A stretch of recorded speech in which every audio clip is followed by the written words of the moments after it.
մենք ենթադրել ենք, որ սցենարներից մեկը կարող է լինի, որ հաջորդ օրը այս ամեն ինչը սկսվի։ Կիբերհարցակումները, ընտրությունների հաջորդ օրը։ Որպես պատժամիջոց օրինակ։ Հա։ Սցենարները կարող են տարբեր լինել, ելնելով իրավիճակից, բայց այս պահին տենց լուրջ հարձակում չենք տեսնում։ Ինչ որ բզբզոցներ կան, բայց հիմնական բանը գնում է ավելի շուտ տեղեկատվական ոլորտում, հա, ինչ որ մանիպուլատիվ գործողություններ, դեզինֆորմացիա եւ այլն, այսինքն դա ավելի ակտիվ կիրառվողն է։ Իհարկե պլյուսը մեր համարեն է, որ հիմնականում մեր ընտրական համակարգը անալոգային է, ձեռով է, էլի։ Հա։ Իհարկե կարելի է ձեր ասած ինչ որ հատվածները խոչընդոտել, բայց մեծ հաշվով ամբողջ համակարգը ինքը եթե լուրջ հարձակում լինի, կարող է հեշտ անցնի թղթայինի ամբողջական։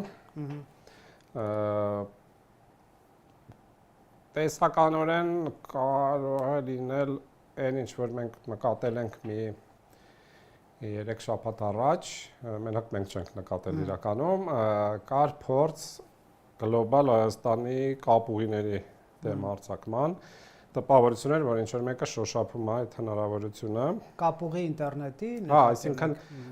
իրավիճակ էր, որ ամբողջ Հայաստանը ոնց որ շաթդաուն լիներ, այսինքն ուղղակի ինտերնետը կորեր։ Այդ տևեց ինչ որ ժամանակ կարճ, ինչ որ մեկը փորձեց, ինչ որ եզրակացության եկավ։ Չգիտեմ ինչ եզրակացության։ Այսինքն փորձել են այդ համակարգերի։ Հա, ու շատ բավականին լուրջ ծավալ էր հարձակման, ուղղակի երկար չէր։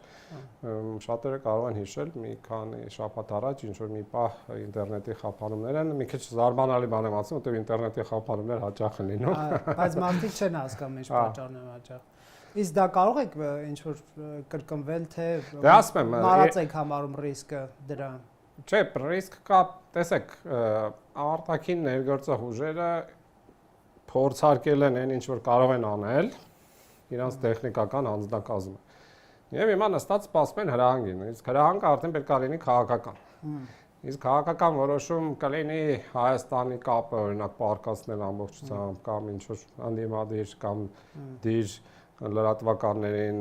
լրացնել թե չէ, այդ արդեն ոնց որ ասած քաղաքական հրահանգից ոչ տեխնիկական հարց է, էլի։